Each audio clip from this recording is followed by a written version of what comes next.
ঢাকা বিশ্ববিদ্যালয়ের চারুকলায় অনুষ্ঠিত হলো বর্ষা উদযাপনের উৎসব ঘনঘটা। বর্ষার সৌন্দর্য, প্রকৃতি ও লোক ঐতিহ্য নৃত্যের মাধ্যমে তুলে ধরা হয় এই আয়োজনে। দ্বিতীয় ঘনঘটা উৎসবে অংশ নেন ৩০০ নৃত্যশিল্পী।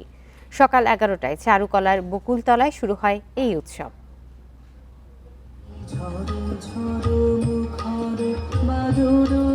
বর্ষায় মেঘের ঘনঘটা, বৃষ্টির ছন্দে নাচে নিত্যানন্দ। ঢাকা বিশ্ববিদ্যালয়ের চারুকলা ইনস্টিটিউটের বকুলতলায় জমজমাট বর্ষা উৎসবের আয়োজন ঘনঘটা।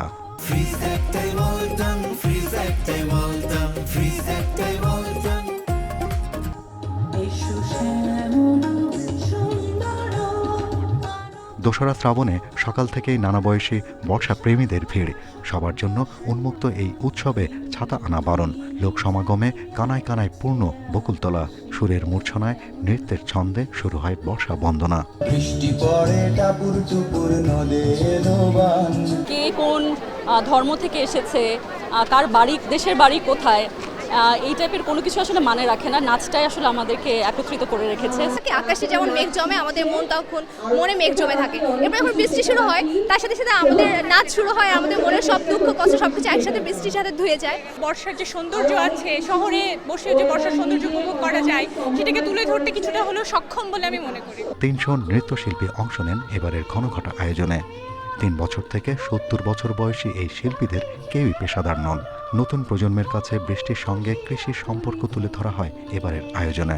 ঋতুকে উদযাপন করা, বর্ষাকে যাপন করা আমাদের মনের মধ্যে থাকে সেই ইচ্ছাটা, কিন্তু আমরা পারি না। বর্ষা না হলে আমাদের যেমন ফসল খুব সুন্দর হয় না, ঠিক তেমনি আমাদের জীবনেও বর্ষা খুব সুন্দর মঙ্গল আনে। আসলে সবার সাথে একসাথে মিশে যে আনন্দ করি, আমাদের জন্য তো আসলে এটা আনন্দ উৎসব। আয়োজকরা জানান, বাংলায় আবহমান কাল থেকেই ঋতুভিত্তিক উৎসবের চল আছে, আর বর্ষার আবেদন সবসময় একটু ভিন্ন। তাই সংস্কৃতির এই ধারাবাহিক চর্চা সব প্রজন্মের কাছে পৌঁছে দিতে চান আয়োজকরা। শিল্প, সংস্কৃতি, গান, নাচ এগুলো আসলে বাঙালির রক্তে মিশে আছে।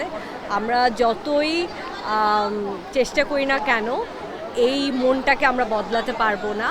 তো এই উৎসবগুলো আমরা যতদিন বেঁচে আছি, এই উৎসবগুলো বেঁচে থাকবে।